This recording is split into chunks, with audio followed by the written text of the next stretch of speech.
વડોદરામાં ગેસની અછત સર્જાતા લોકો પીએનજી તરફ પડ્યા છે। છેલ્લા એક અઠવાડિયામાં 40% વધુ અરજીઓ આવી છે। લોકોએ પાઇપલાઇનથી ગેસ મેળવવા અરજી કરી છે। વડોદરા ગેસ લિમિટેડ કંપનીની ઓફિસ પર ગેસ કનેક્શન મેળવવા માટે લોકો ઉમટ્યા છે।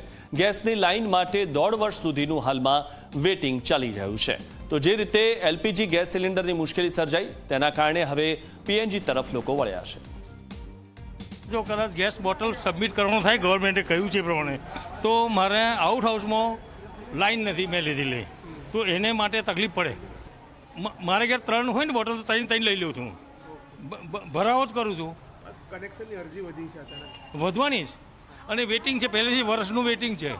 હવે વહેલા આપશે સરકાર, 6 મહિનામાં આપશે, અને આ તકલીફ રહેવાની નથી તો આ ક્લિયર થઈ ગયું બધું થઈ જશે। भगवान करे बच्चों हारू थशे। ये लोग इतना लेट क्यों करते, जल्दी कर देना चाहिए ना। वहाँ पे लाइन भी है तो भी इतना लेट कर रहे हैं। 6 महीने से एडवांस भी ले लिया है पर अभी तक कुछ किया नहीं है, इसीलिए हम लोग वापस आए यहाँ पे।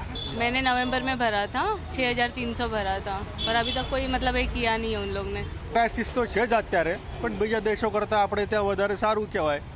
રહી ગેસની વાત તો આ લોકો એડવાન્સમાં લઈ લે છે પૈસા, અને ગેસ કનેક્શન માટે 2 વર્ષ રાહ જોવી પડે છે।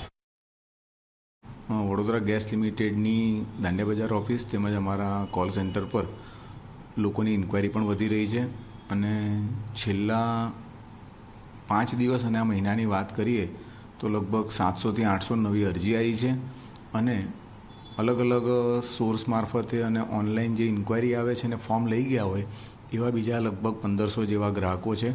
લગભગ 5,000 અરજીઓ હમણાં પેન્ડિંગ હશે, જેના મુખ્યત્વે કારણમાં એ પ્રમાણે હોય છે કે ભાઈ જ્યારે એક સ્કીમના અંદર જ્યારે કનેક્શન અમે આપવા ગયા હોય અને એના પછી જેની છૂટક અરજીઓ આવેલી હોય છે તો એ સ્કીમના અંદર ફરીથી જે ટીમ જાય એના અંદર જે થોડી વાર લાગે એવા પ્રમાણે